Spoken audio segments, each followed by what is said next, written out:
Hello हाँ कौन video के बंदी है ऑडियो तो मिल है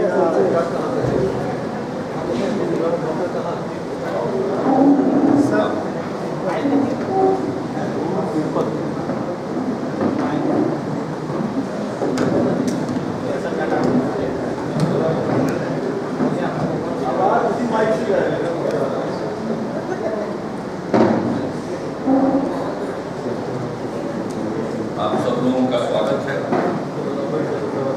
आज फिर आदरणीय प्रधानमंत्री जी बिहार आए और बिहार से गए। बहुत उम्मीद थी लोगों को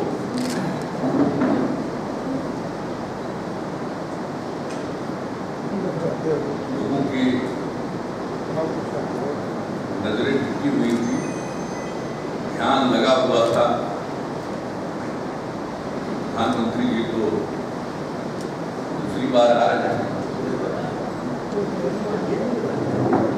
बिहार के लिए जरूर कुछ करेंगे। लेकिन फिर लोगों को निराशा आती है। पिछली बार आए थे तो उन्होंने हमारे डीएनए के सवाल को छेड़ा, कहा था कि डीएनए में गड़बड़, और इस प्रकार से उन्होंने बिहारियों को, बिहारवासियों को अपमानित किया। हमने उनसे आग्रह किया था कि आपके पद की गरिमा के ये अनुरूप नहीं है, बिहारवासियों को की भावनाओं को ठेस लगी है, तो आप अपने शब्द को वापस लें। मैंने उनसे निवेदन किया। उम्मीद की जा रही थी कि शायद अपनी कही हुई बातों को वापस लेकर, शब्द को वापस लेकर अपनी गलती का सुधार करें, भूल का सुधार करें। लेकिन ऐसा कुछ उन्होंने नहीं किया और उनके फिर बिहार को दुर्भाग्यशाली और इसके अलावे बिहार को बीमार बताकर चले, और उनको शायद पता नहीं है कि अब बिहार बीमारू नहीं कहा, भूल गए बिहार का जो विकास दर है, शिक्षा, स्वास्थ्य और विभिन्न जो इंडिकेटर्स हैं, उस पर बिहार की जो आज स्थिति है, कोई बिहार को बीमारू कहकर अपना मजाक नहीं उड़ाए। और भला देखिए, उन्होंने दो राज्य का उदाहरण दिया, मध्य प्रदेश का और राजस्थान, और कहा कि ये बीमारू राज्य से बाहर निकला। तो कब बाहर निकला है? 10-12 साल से बीजेपी है बीमारू से बाहर। राजस्थान के बारे में कहा उन्होंने 5-7 साल में बाहर निकल। पहले तो राजस्थान में उन्होंने, राजस्थान बीमारू था और उसको अभी बीमारू से बाहर होने का मौका मिल गया बीजेपी के शासनकाल में। तो अपने पूर्व के जनसंघ के सबसे वरिष्ठ नेताओं, जो देश में उपराष्ट्रपति भी रहे, स्वर्गीय भैरव सिंह शेखावत का भी अपमान किया। यानी उन्होंने राजस्थान में जब उनके नेतृत्व में सरकार थी तो उन्होंने वहां से अंत्योदय की परिकल्पना शुरू की, इसके लिए बड़ा सराहा गया था। ये सब कहना भूल गए कि सब चीज के बाद राजस्थान बीमारू था और अभी बाहर निकला है उनके पार्टी के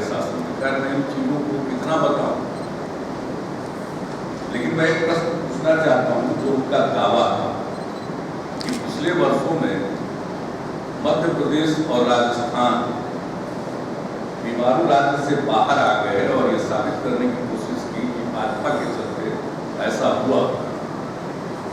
तो मैं उनसे पूछना चाहता हूँ कि उस समय केंद्र में किनकी सरकार थी? केंद्र में बीजेपी की सरकार नहीं थी। जो बीजेपी के नेतृत्व की में सरकार थी, उस सरकार में तो मुझे भी काम करने का मौका मिला है 2004 के बाद। वह सरकार नहीं थी, 10 वर्षों तक दूसरी सरकार। और उसी पीरियड का उन्होंने उल्लेख करके ये कहा कि मध्य प्रदेश अविकसित राज्य यानी बीमारू राज्य नहीं रहा। तो केंद्र में तो बीजेपी की सरकार नहीं थी राज्य में, और बिहार के लोगों को ही बतला कर गए कि केंद्र में हमारी सरकार है और बिहार में भी बीजेपी की सरकार बनाई है, तो ये बीमारू राज्य से बाहर नहीं। एक तो बिहार अब बीमारू बचा नहीं, जिसका हमने जिक्र किया। उन्हीं मापदंडों पर, जिस मापदंड पर उन्होंने दावा किया मध्य प्रदेश और राजस्थान का, तो जरा बताएं किस मापदंड पर वो बीमारू से बाहर हो गया और बिहार अभी तक बीमारू बना हुआ। देश के प्रधानमंत्री बात करनी चाहिए तो कोई तर्क के आधार पर, कोई मापदंड के आधार पर बोलना चाहिए। और कह रहे हैं कि बाहर निकल जाएगा, यानी बिहार में सरकार बीजेपी की बने तब विकास हो, यानी केंद्र में और राज्य में एक ही दल की सरकार हो तभी विकास होता है। तो ये तो बड़ा विरोधाभासी बात हो गई। खुद उन्होंने कहा कि मध्य प्रदेश का विकास हो गया, बीमारू राज्य से बाहर निकल गया, जबकि केंद्र में भाजपा की सरकार नहीं थी, यूपीए की सरकार थी। उन्होंने जो कहा उसके ठीक उल्टा उदाहरण उन्होंने दिया, इसलिए इस बात को कोई दम नहीं। और यह इनके इरादों को प्रकट करता है कि राज्य में अगर दूसरी पार्टी की सरकार होगी तो हम उसका सहयोग, उसके साथ सहयोग नहीं करेंगे। मैं पूछना चाहता हूं, क्या यही है कोऑपरेटिव फेडरलिज्म? यही है सहकारी संघवाद? कोऑपरेटिव फेडरलिज्म की बात करते हैं, यही है क्या? यही उसका नमूना कि राज्य में किसी दूसरे पार्टी की सरकार होगी तो आप उसके साथ असहयोग करेंगे और यहाँ की जनता को आप धमका रहे हैं कि ऐसा करो। तो ये तो प्रधानमंत्री के पद पर बैठे हुए व्यक्ति के लिए शोभा नहीं देगा। और क्या क्या नहीं कर रहे। आरजेडी का तो नाम उन्होंने पिछली बार दिया ही था, रोजाना जंगल राज का डर। और आज जदयू को, जनता दल को उन्होंने कह दिया जनता का दमन और उत्पीड़न। क्या मतलब है इसका? 2002 में गुजरात में जो हुआ उसको भूल गए क्या? तत्कालीन आदरणीय प्रधानमंत्री श्रद्धेय अटल बिहारी वाजपेयी जी ने क्या कहा था? राज धर्म का पालन करने के लिए कहा था। ये नौबत तो हम लोगों के यहाँ कभी आई नहीं। कहां हुआ जनता का दमन और उत्पीड़न? हम जरा पूछना चाहते हैं। और 15 साल का शासनकाल और फिर 10 वर्ष का शासनकाल, दोनों को जोड़ दिया है उन्होंने। मैं इसके लिए उन्हें बहुत बहुत धन्यवाद देता हूं। 10 साल के कार्यकाल में, हमारे कार्यकाल में जो उपलब्धियां हुई हैं उसको नकार कर और बिहार का विकास नहीं, बिहार बर्बादी की ओर गया है, जो उनके कहने का अर्थ था। तो मैं इस बात के लिए उन्हें धन्यवाद देता हूं कि 10 साल के हमारे काम काज से उन्होंने बिल्कुल अपने आप को अलग किया, डिसोन किया। इनके राज्य के जितने नेता हैं, जब हम 10 साल का रिपोर्ट कार्ड जारी करते हैं तो कहते हैं कि 7.5 साल इसमें हम भी, तो 10 साल से तो आपने अपने आप को अलग कर लिया। अब आपके किसी यहाँ वाले जो नेता हैं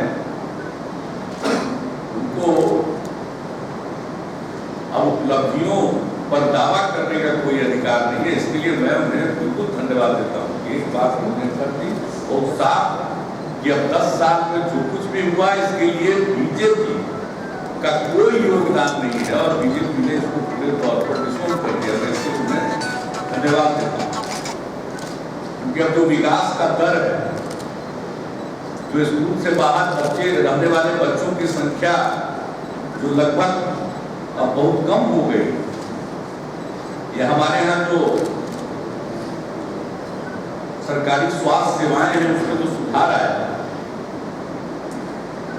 या जो कुछ भी विकास हुआ, जितने काम हुए, तो उन सब चीजों से एक झटके में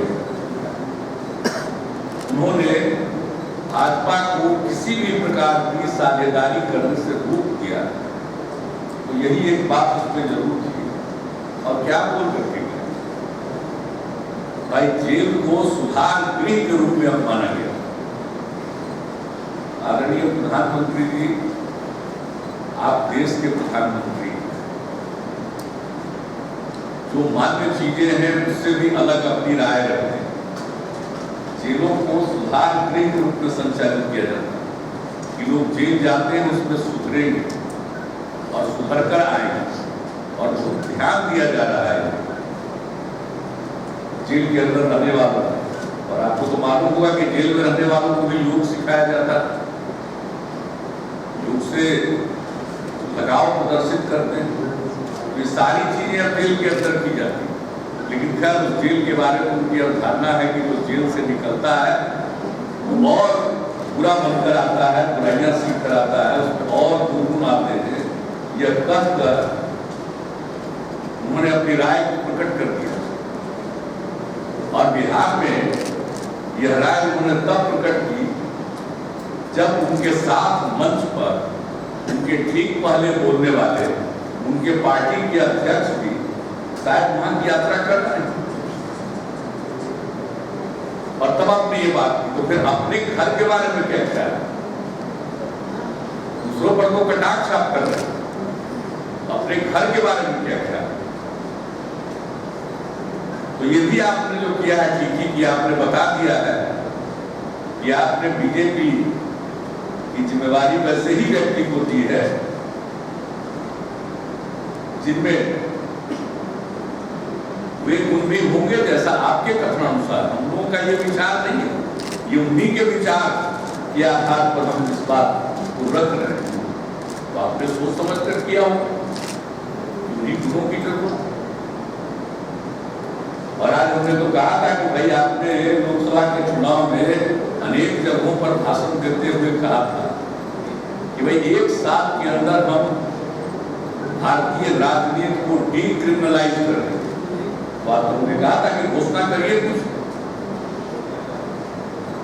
अपने उन भाषणों के 1.25 साल के बाद भी आए, उससे भी ज्यादा बाद आए हैं, आप बताइए क्या घोषणा करेंगे कि आपके पार्टी और आपके गठबंधन के द्वारा वैसे किसी व्यक्ति को टिकट नहीं किया जाए? तो कुछ नहीं किया। इनका सब कुछ ट्विटर पर, ये कहते भी है ट्विटर पर और सुनते भी है ट्विटर पर।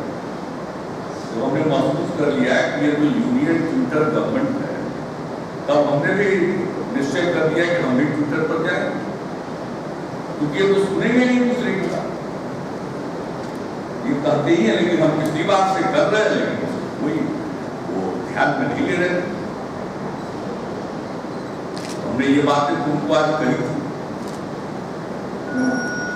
और क्या क्या कह गए जिस गया की धरती पर वो बोल रहे थे। कभी कभी ताज्जुब होता है कि क्या बोल, अरे जो गया की धरती है वो एक साथ लैंड ऑफ एनलाइटनमेंट है, लैंड ऑफ साल्वेशन। वो ज्ञान की भी भूमि है, मोक्ष की भी भूमि है। वहां गए, भगवान बुद्ध को वहां ज्ञान प्राप्त हुआ। और हिंदू धर्म को मानने वाले लोग मानते हैं कि वहां लोगों के तर्पण से मोक्ष की प्राप्ति होती है। भी आकर जो ज्ञान की भूमि है, मोक्ष की भूमि है, वहां आकर के वो असत्य बोलने से बच नहीं सकते। एक तो सबसे पहले उसी का कर दिया एक आदमी के बारे में कि ये उनकी कर्म भूमि है, नहीं ये बुद्ध की ज्ञान भूमि है। अरे वहां के लोगों को कितना अपमानित करना चाहते थे।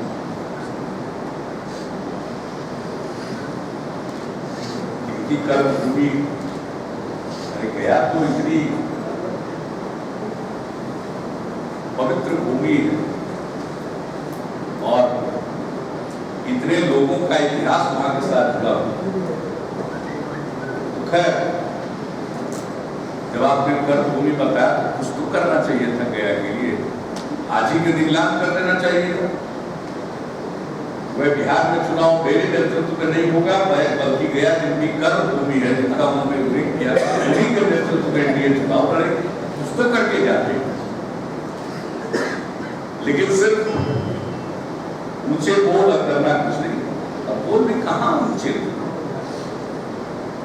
लग कहां रहा था। और गया के बारे में क्या कर गए, वहां पर कितने टूरिस्ट आ रहे हैं बोध गया मालूम है मोदी जी। केंद्र सरकार के द्वारा जारी किए गए आंकड़ों को ही देख लेना चाहिए। इतनी वृद्धि हुई है विदेशी सैलानियों में और देश के अंदर रहने वाले लोगों के भी, रहने वाले सैलानियों में भी, पर्यटकों में कितनी वृद्धि हुई। अब जितने विदेशी पर्यटक आते हैं, गोवा से भी ज्यादा आते हैं गया, उनको पता नहीं है, पहले से ही आ रहे हैं। कितना भी सुधार हुआ है।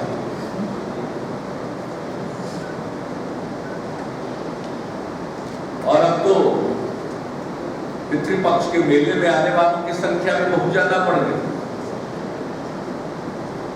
और अपने आंकड़ों को ही देख लेना चाहिए। और जो कुछ भी हुआ, मैं सिर्फ याद दिलाना चाहता हूं कि परम पूज्य दलाई लामा जी आए, काल चक्र उन्होंने किया का आयोजन हुआ, उसमें उपस्थित रहे, कितने लोग आए और लोगों ने क्या कहा वह महत्वपूर्ण है। यह नहीं कि कोई व्यक्ति आकर हर चीज के बारे में भी नकारात्मक बात कहे। बोध गया में आने वालों की संख्या बढ़ी, गया में आने वालों की संख्या बढ़ी और पहले की तुलना में सुविधाएं भी बढ़ी। अभी बहुत कुछ होना है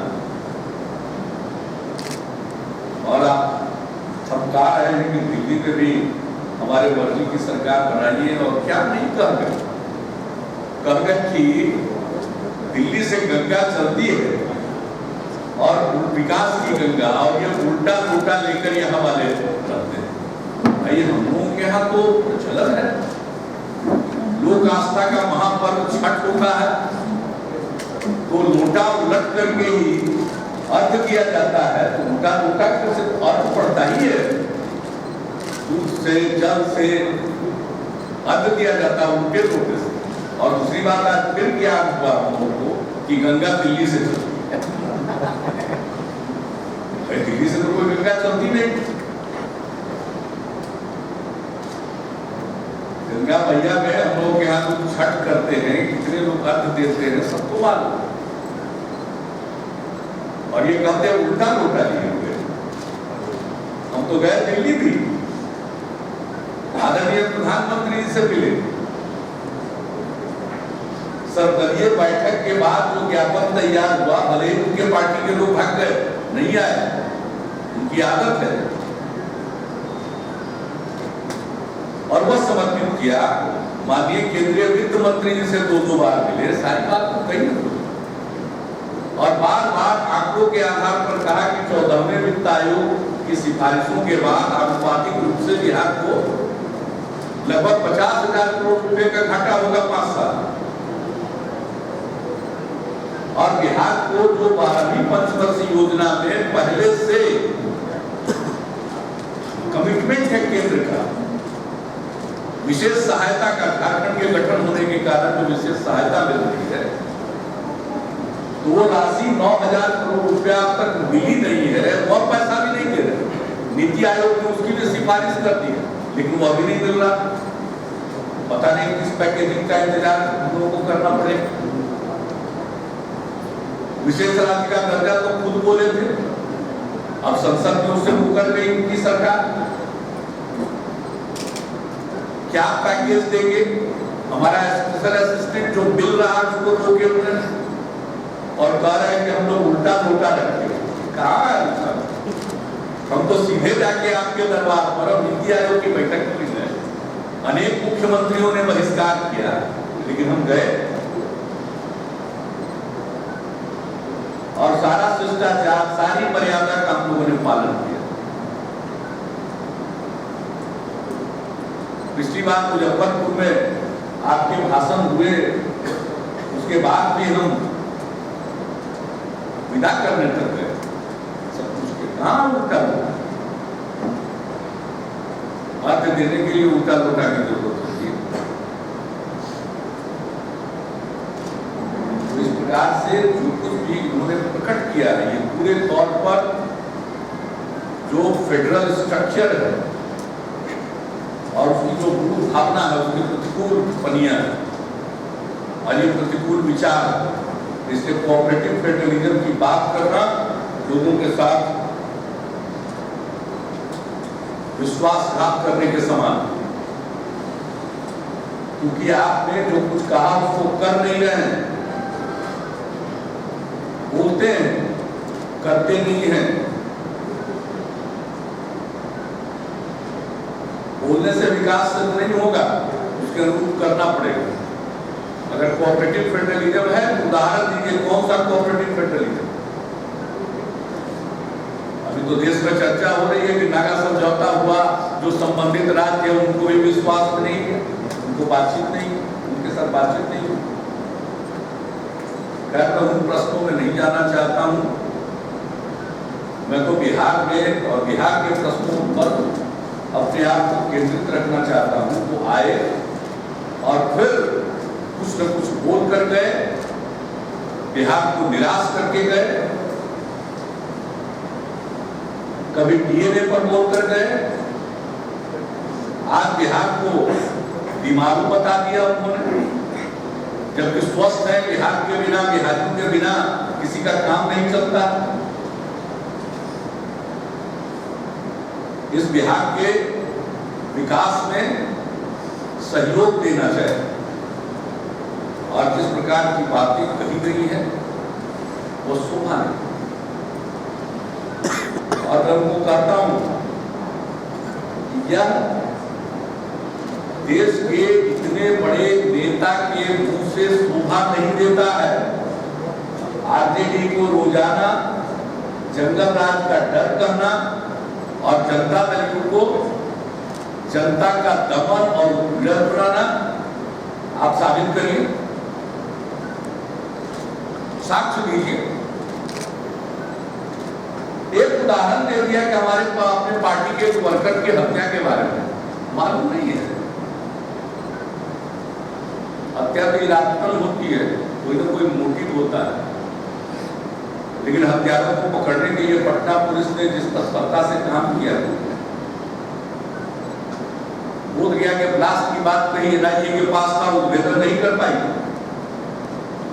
लेकिन जो दुर्भाग्यपूर्ण पटना में गांधी मैदान में ब्लास्ट हुआ था, उसका जो भी पटना पुलिस ने किया, त्वरित कार्रवाई की और उसी का परिणाम हुआ कि न सिर्फ पटना ब्लास्ट का उद्भेदन हुआ, बल्कि उसी से बोध गया के ब्लास्ट का उद्भेदन।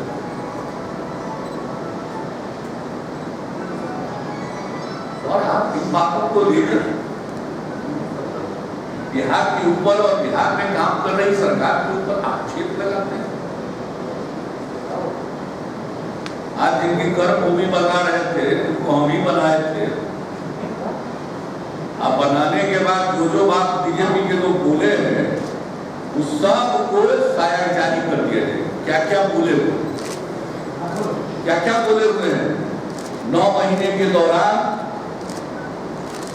क्या नहीं कहा है इन लोगों ने, इनके नेताओं ने, वो सारी बातें जारी कर दी जाएगी।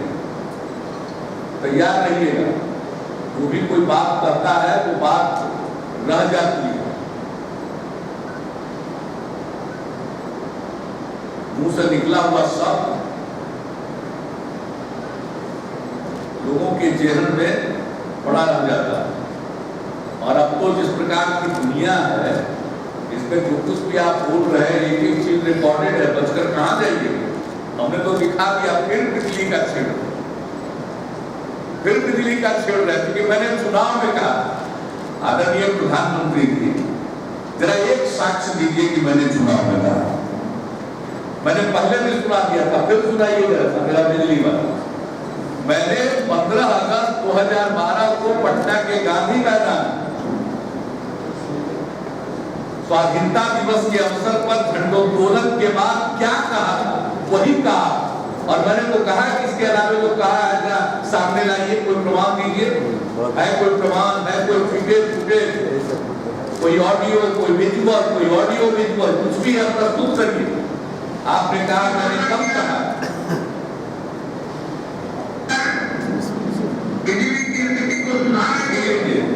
कैमरा उधर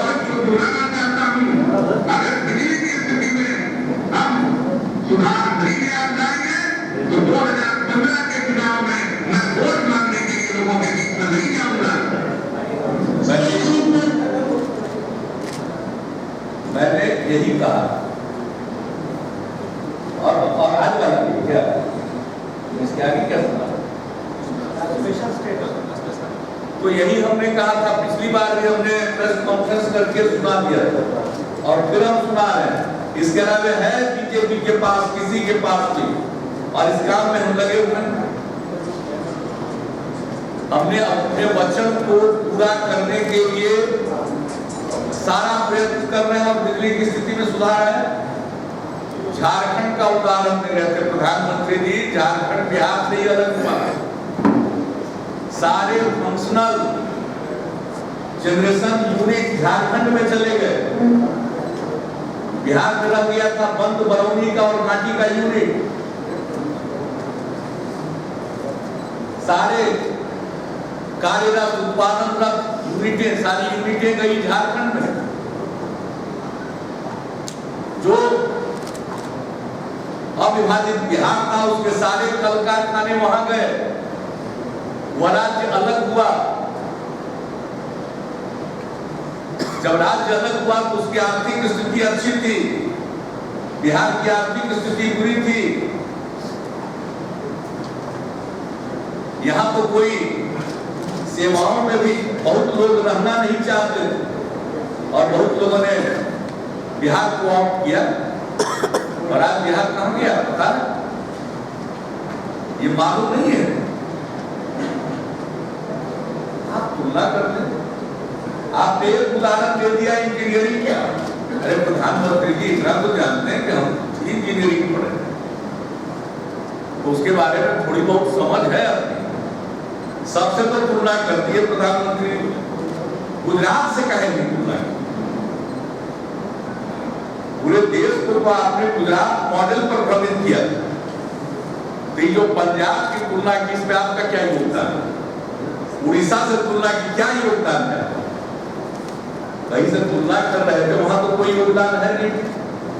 गुजरात से तुलना करनी चाहिए थी। कितने सीट्स हैं इंजीनियरिंग? इनको पता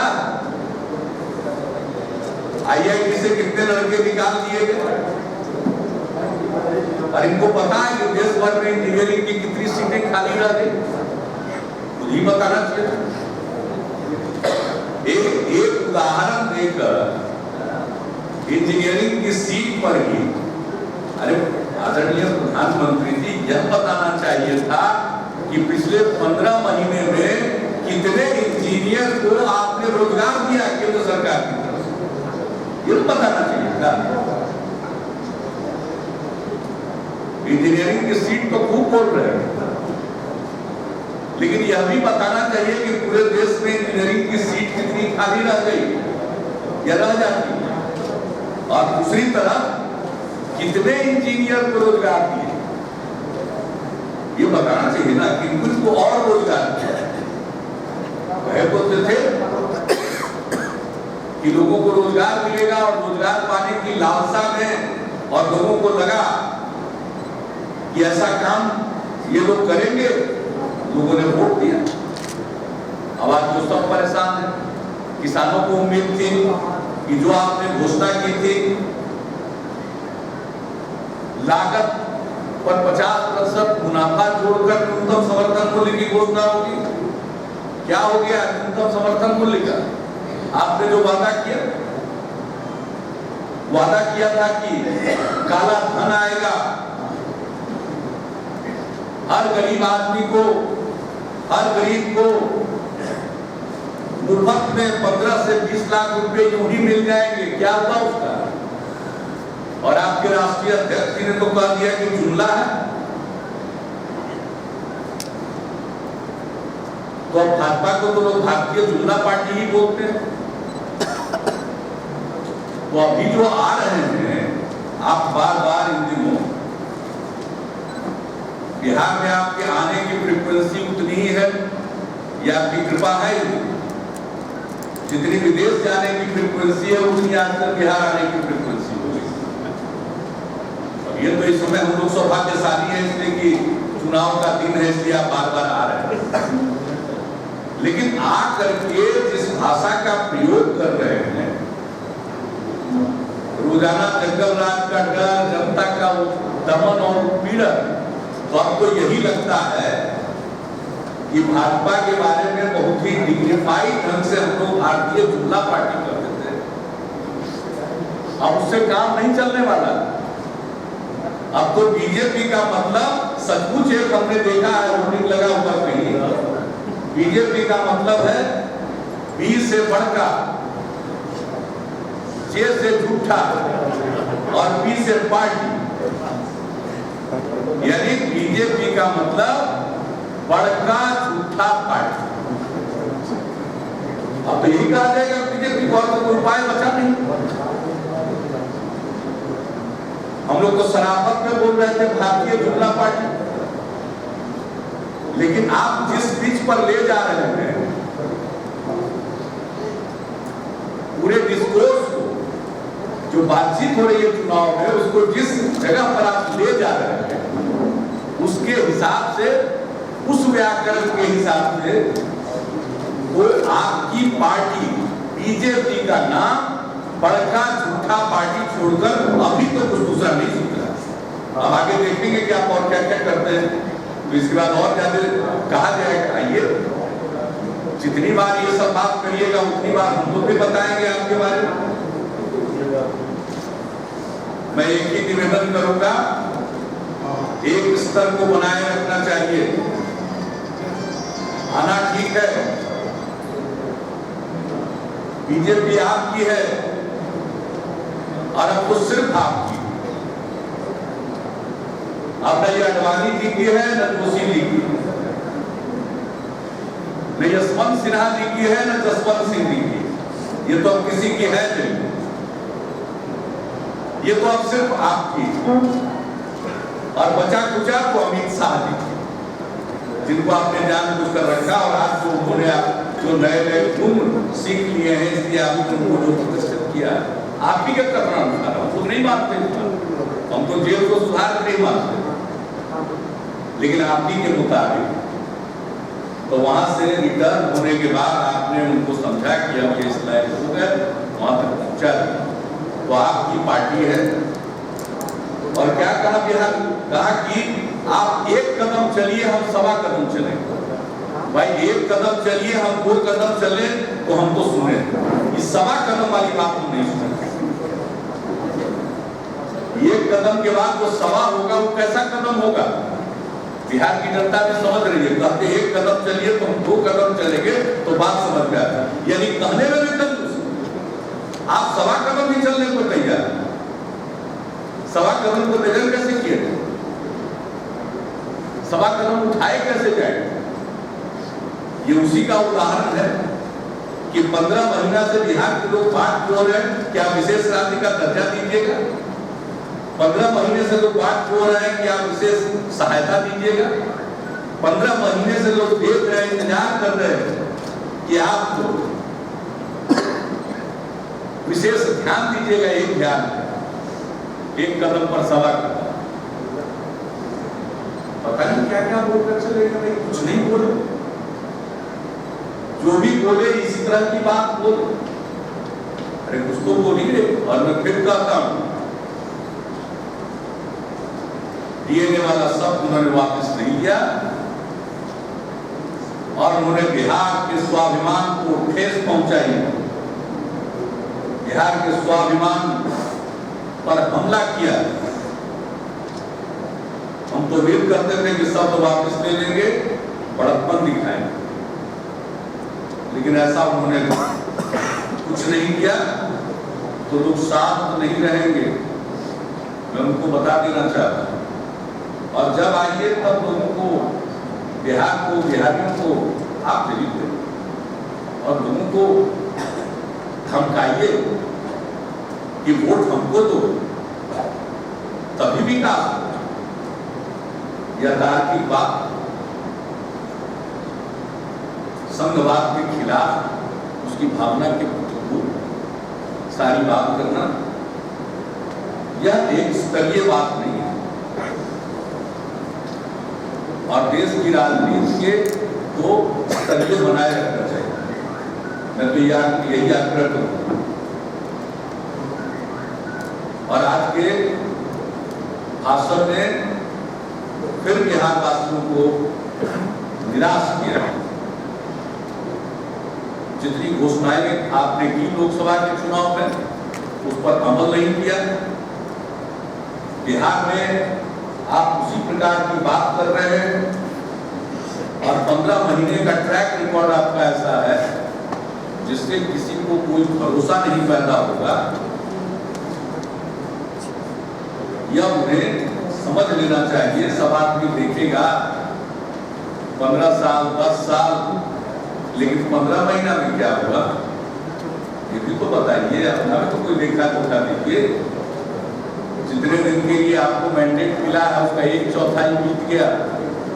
समय बीतने में वक्त नहीं लगता, बीतता चला जा रहा। 15 महीने में तो कुछ नहीं किया, बल्कि बिहार को नुकसान ही नुकसान है। जो मिल रहा था वह भी रुक गया। और कमाल की बात, मैं इस पर अपनी प्रतिक्रिया व्यक्त किए बगैर कह नहीं सकता। बहुत चीजें पहली बार हो रही हैं। पहली बार इस देश में प्रधानमंत्री जी एक ऐसे ट्रेन को हरी झंडी दिखाते हैं कि बाद में पता चलता है कि वो ट्रेन, भले ही नाम उसका सुविधा एक्सप्रेस हो, रेगुलर नहीं है। ये तो मीडिया में खबर छपी कि एक बार जाने और लौटने के बाद वो ट्रेन बंद हो गई और ये डिमांड पर ट्रेन चलेगी आया। जब इसका विरोध हुआ, हम लोगों ने भी इसको टेकअप किया, तब उसके बारे में आप सोच रहे हैं। तो पहली बार ऐसी घटना घट रही है कि देश के प्रधानमंत्री के द्वारा ऐसी ट्रेन को फ्लैग ऑफ किया जा रहा। दूसरा, कल ही देखा भाई, ये पहली बार हो रहा। रेलवे के 160 साल के इतिहास में पहली बार हो रहा कि ट्रायल इंजन का रन होता है। कमिश्नर रेलवे सेफ्टी का इंस्पेक्शन होता है। ये पहले से इसका बना हुआ एसओपी है, क्या क्या होगा लाइन खुलने के पहले। तो ट्रायल इंजन रन होता है, ट्रायल के लिए इंजन चलाया जाता है, उसको भी मंत्री जी के द्वारा फ्लैग ऑफ किया जाएगा और अनेक मंत्री यहाँ खड़ा होकर के उत्सव मनाएंगे। ये भाई 160 साल के रेलवे के इतिहास में पहली बार हो रहा है। ये क्रेडिट जाता है आपकी सरकार कि पहली बार वो कई काम कर, पहली बार ऐसे ऐसे कार्य हो रहे हैं। ये बात मैं जरूर कहूंगा। कितना बोले में तो बोलते ही रहते हैं। ऐसा मत समझिए कि आप भी बोल सकते हैं, दूसरे लोग भी बोल सकते हैं, लेकिन हम लोग बोलते हैं तो कुछ करते नहीं। वहां तो सिर्फ बोलते ही हैं, कुछ करते नहीं। सर, आज आपका एक नया नाम किया है चंदन कुमार। आपके बारे में तो आज कहा गया भूषण और चंदन कुमार, नया नाम आपको कैसा लगा? हमको, मेरा नाम तो नीतीश कुमार। और 4% पे कहा गया कि 300 करोड़ खर्च कर दिया आपने, अगर उसको विकास की तरफ साबित करें बताएं। इन लोगों का तो काम ही इसके तो हमने नाम दे दिया कि बड़का झूठा पार्टी, सिवाय झूठ के कुछ नहीं कर रहे। सरकार का कार्यक्रम चल रहा है, जरा ये बतावे ना कि गुजरात में विज्ञापन पर कितना खर्चा होता है राज्य सरकार का, मध्य प्रदेश में कितना खर्चा होता है, छत्तीसगढ़ में कितना खर्चा होता है, राजस्थान में कितना खर्चा होता है, अब केंद्र सरकार कितना खर्चा कर रही है। आजकल अखबार नहीं उठा रहा है, कॉल ड्रॉप मंत्री आते हैं, बार बार कुछ न कुछ करते रहते हैं। अरे भाई कनेक्टिविटी में तो सुधार कीजिए, कॉल पर ड्रॉप नहीं करे, एक बार बोले इतना बुरा मान गए, इतना बुरा मान गए। अरे हम बुरा करने के लिए थोड़ी कर रहे हैं, हकीकत है। कॉल कीजिए ड्रॉप हो जाता है, कॉल ड्रॉप मंत्री जी आ रहे हैं, कुछ इधर कर रहे हैं, कुछ उधर कर रहे हैं, जो विज्ञापन हो रहा है उसका कितना खर्च है जरा बता दें, क्या खर्च है। अब बीजेपी जो सब पुल के नीचे पेंट करा के बिना परमिशन के सब लिखवाई है, हम लोगों की औकात है।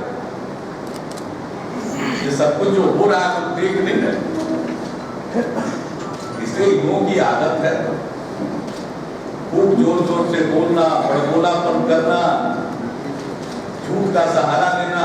और अब तो जो बोले हैं उनके बारे में तो मोदी ने खुद ही बता दिए कि क्या क्या टूल लेकर आए हैं, और वो जाने मोदी जी ही बता सकते हैं। बोला गया है जो निजी स्वार्थ के चलते गठबंधन किया है, चुनाव के बाद ये गठबंधन कितना सफल होगा नहीं जानते। राजनीतिक गठबंधन, अगर गठबंधन निजी स्वार्थ के लिए किया जाता तो पहले अपने निजी स्वार्थ का बता दें क्या क्या निजी स्वार्थ होगा। ये तो अब एक बात क्लियर हो गई ना, जिनके ऊपर मुकदमा दर्ज करने का कहते थे कि खरमासी खत्म नहीं होगा, उस सबको बैठाया गया अगल बगल में, तो दोनों बताएंगे कि उनका क्या स्वार्थ है। जब कुछ बात में दम नहीं होता है तो ऐसी बात है। और हम लोग का जो भी गठबंधन है राजनीतिक गठबंधन, ठीक है, एक साथ थे, राजनीतिक रूप से लड़ाई हुई, आपके साथ गठबंधन था बीजेपी के साथ, जब तक हमारा बीजेपी के साथ गठबंधन था सब ठीक है, गठबंधन खत्म हो गया तो सारी बुराई इनमें नजर आती है और हमारी पार्टी में नजर आती है। तो ये सब अवसरवाद, किसी को कहते हैं अवसरवाद और कुछ नहीं है। आपके साथ ये लोग तो अपने साथ वालों की भी बात नहीं मानते हैं, श्रद्धेय अटल जी की भी बात नहीं मान रहे थे। सब लोगों को पता है, फुटेज देख लीजिएगा, अटल जी ने कहा राज धर्म का पालन होना चाहिए, तो बगल से कहा गया कि यही तो कर रहे हैं, और दुनिया जानती है। अब दूसरों को जंगल राज करते हैं, इनका अपना राज तो मंगल राज कर रहे हैं। और ये भाषा तो बड़ी उत्कृष्ट भाषा है जिसका प्रयोग होता है। ये जो जिस तरह की भाषा और जिस तरह का स्तर आ गया है, क्या लगता है ये तो चुनाव शुरू है, चुनाव होते होते ये कहाँ तक पहुँचे? उनके स्टोर पे और क्या क्या है, कहाँ नीचे ले जाएंगे, गड्ढे में, खाई में, कहाँ ले जाएंगे, पाताल में, ये तो उनके ऊपर निर्भर करता है। इसके प्रधानमंत्री है, भाजपा सत्तारूढ़ पार्टी है देश में अभी केंद्र, उनका दायित्व बनता है। और सर्वोच्च स्तर से अगर इस तरह की भाषा होगी तो फिर कहां जाएगी बात, और बातचीत का लहजा क्या होगा, मुझे तो चिंता हो रही है।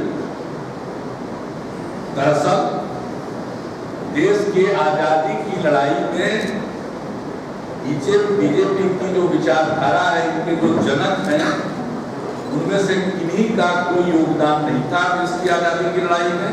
इसके स्वाधीनता संग्राम के कोई मूल्य इन्होंने ग्रहण नहीं किया और उसी का परिणाम है इस तरह की भाषा।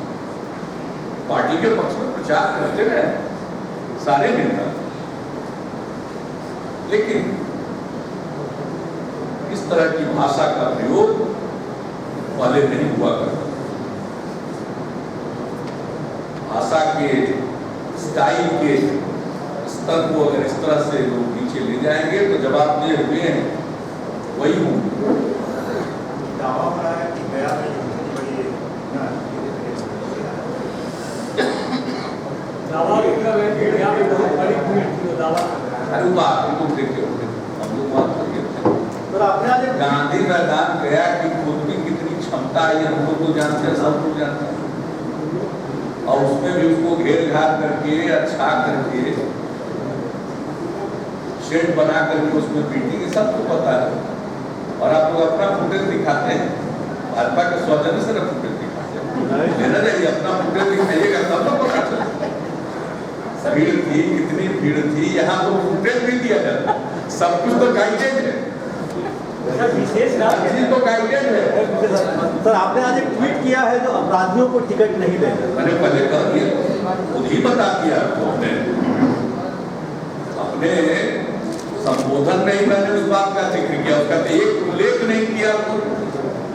कहते कि 1 साल में डिक्रिमिनलाइज कर देंगे, क्या हुआ 15 महीना बीत गया, अब भी तो कुछ कहते उस पर।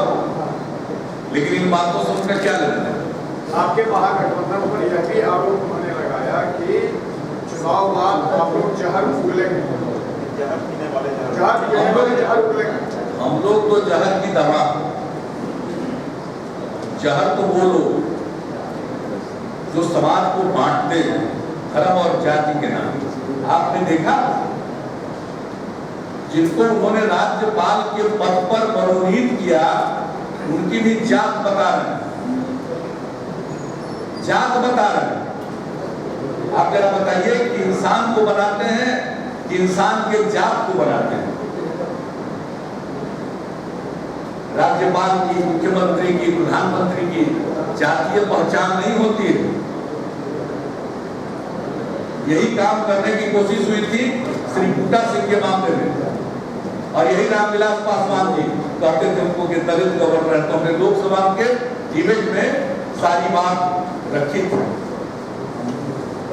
और वहां बदले झांक रहे।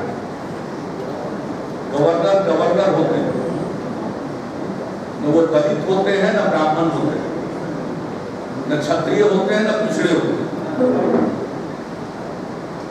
उससे तो संवाददाताओं ने पूछा कि बिहार के राज्यपाल बने हैं, आपको क्या कहना है? मुझे तो जानकारी नहीं।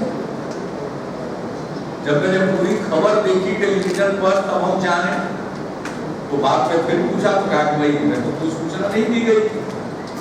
अब तक की परंपरा है, बातचीत करते हैं, सूचना देते हैं, मुझे तो कोई सूचना नहीं दी गई। मैंने तो यही कहा, मैंने तो व्यक्ति पर एक शब्द कहा ही नहीं।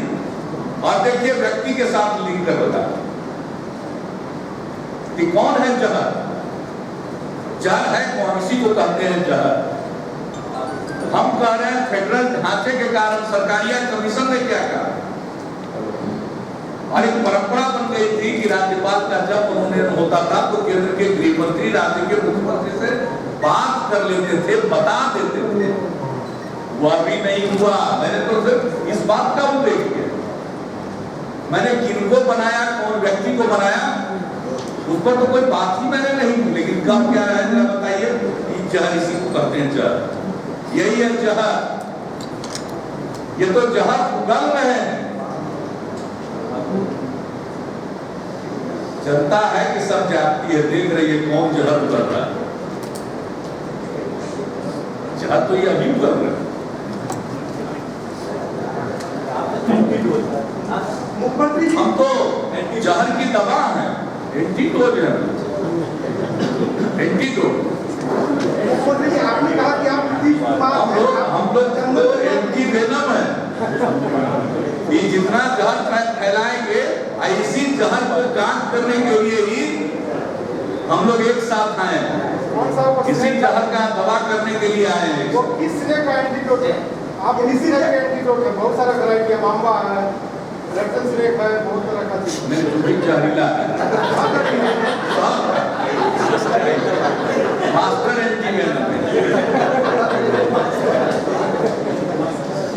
जहर फैलाने नहीं देंगे, फैलाएंगे बेअसर कर देंगे। नीतीश जी, आपने कहा कि आप चंदन कुमार नहीं है, आप नीतीश कुमार है, तो भुजंग प्रसाद कौन है? भाजपा भ से भाजपा, भ से भुजंग। धार्मिक नहीं है भुजंग प्रसाद। आप ई से पार्टी, पी से प्रसाद। भुजंग प्रसाद, अब भुजंग में ज भी है, भाजपा है भुजंग प्रसाद। अब मेरा तो इशारा नहीं, तो साफ समझता है भुजंग प्रसाद भाजपा। किसी को कोई भ्रम नहीं रहना चाहिए।